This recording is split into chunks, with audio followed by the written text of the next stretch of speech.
Liquid कर। Deal को लेकर ही फाइन लगा एक्चुअली, जी मैक्स हाँ। फाइनेंशियल जो डील हुई है ना, क्योंकि हर्षिता मेरे को याद है कि जो डील हुई थी ये इन दोनों के बीच में ही हुई थी, तो इसके जी लिए हाँ। जो इसके लिए फाइन, लेकिन 2 करोड़ के जुर्माने पर स्टॉक इतना नहीं गिरना चाहिए मेरे ख्याल से। ये थोड़ा सा ओवर रिएक्शन है, अनलेस इसमें कुछ और आगे मतलब निकल के आने वाला है। जो हाँ अपडेट आया है वो हाँ। यही कह रहा है कि historical translations between axis and max financial IRDAI का कोई कोड वायलेट कर रहे हैं। अब वो कितना सिवियर वायलेशन है वो समझना जरूरी होगा। एक मॉनेटरी पेनल्टी लगाई जा रही है, लेकिन यहाँ पर problem is bigger. No approvals will come through for the reverse merger.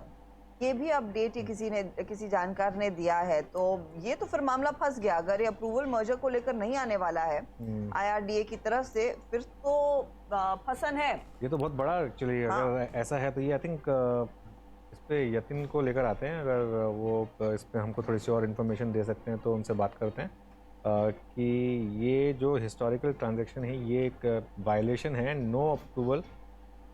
ये किसका व्यू है कि no approval will come through for the reverse merger? Okay, Spark Capital का व्यू है ये एक्चुअली। यतिन के पास चलते हैं हम, वो 2 मिनट में यतिन रेडी हो जाएंगे। अनुज देखिए, जो बेसिक ऑर्डर हम पढ़ पा रहे हैं जो IRDA की वेबसाइट पे अवेलेबल है, और स्पार्क कैपिटल का इस पे एक नोट भी आया है, उन्होंने ये स्पॉट किया था सबसे पहले। बेसिकली IRDA जो बेसिक ऑर्डर हम पढ़ पा रहे हैं जो IRDA की वेबसाइट पे अवेलेबल है, और स्पार्क कैपिटल का इस पे एक नोट भी आया है, उन्होंने ये स्पॉट किया था सबसे पहले। बेसिकली IRDA ने जो मैक्स फाइनेंशियल की जो इंश्योरेंस इकाई है और एक्सिस बैंक को जो इन्होंने हिस्सा बेचा है, उसको लेके वायलेशंस फाइंड किए हैं। इनफैक्ट एक्सिस बैंक पे 2 करोड़ रुपए की पेनल्टी भी लगाई गई है इस मामले में। और इसका जो मेन क्रक्स है, IRDA को ये लगता है कि जब ये शेयर्स ट्रांसफर हुए हैं डिफरेंशियल प्राइसिंग पे जो मैक्स इंश्योरेंस के मैक्स फाइनेंशियल द्वारा, तो ये डिफरेंशियल प्राइसिंग पे IRDA ने आपत्तियां जताई हैं। अगर आपको याद है तो एक्सिस बैंक एक बड़ा बिजनेस करती है मैक्स के इंश्योरेंस कारोबार का, और एक ट्रांजैक्शन ऐसा किया था कि जहां एक्सिस बैंक 20% से ऊपर हिस्सेदारी जो है मैक्स के इंश्योरेंस आर्म में लेगा, और मैक्स फाइनेंशियल यहाँ जो है वो सेलिंग पार्टी थी।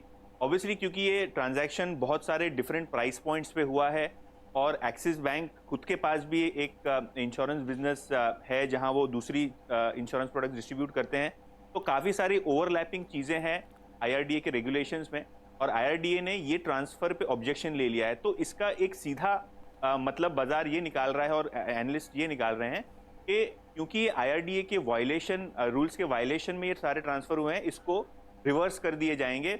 और IRDA ने अपने ऑर्डर में भी यही लिखा है कि ये जो ट्रांजैक्शन है वायलेशन में है, और आगे अगर कोई ट्रांजैक्शन एक्सिस बैंक और मैक्स इंश्योरेंस को करना है तो कोड के अंदर करना होगा। इसका मतलब ये है कि जो भी अभी तक ट्रांसफर हुए हैं वो IRDA नल एंड वॉइड करना चाहता है। तो जो एक्सिस और मैक्स के बीच में जो इंश्योरेंस कारोबार को लेकर डील थी, उस पर एक बड़ा क्वेश्चन मार्क जो है इंश्योरेंस के रेगुलेटर ने लगा दिया। ओके राजेश जी, आप कैसे देखते हैं इसको, इस फंडामेंटली इस न्यूज़ को? मैक्स के बारे में कहा जाता है कि ये सबसे चीपेस्ट इंश्योरेंस स्टॉक है, लेकिन उसका भी कारण रहा है, उसका एक हिस्ट्री रही है, इसके कारण चीपेस्ट है। लेकिन इस नेगेटिविटी में आप खरीदेंगे, एक कॉन्फिडेंस दिखाएंगे यहाँ पर, या इससे दूर रहेंगे? नहीं, एक बार अवॉइड करना ही उचित रहेगा, क्योंकि नंबर्स भी उतने अच्छे नहीं आए थे। फर्स्ट क्वार्टर के नंबर देखेंगे तो बहुत बड़ी गिरावट देखी गई थी। दूसरे अगर आप देखो तो जहाँ दूसरे इंश्योरेंस कंपनीज हैं वो इवनली अपना बिजनेस मैनेज करते हैं, ये अभी भी JFM मोड, जनवरी फरवरी मार्च वाले मोड में है। रिटेल के जो प्योर प्रोटेक्शन प्लान्स हैं जो कि बहुत ज़्यादा मार्जिन्स वाले प्रोडक्ट होते हैं, वो हमने देखा है कि 10% से 7% आते हुए।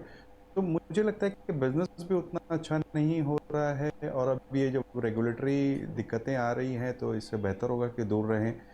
इस स्पेस में हम समझते हैं बजाज फिनसर्व एक बेटर प्ले साबित हो सकता है, जहाँ की बजाज की दोनों इंश्योरेंस कंपनी की होल्डिंग है।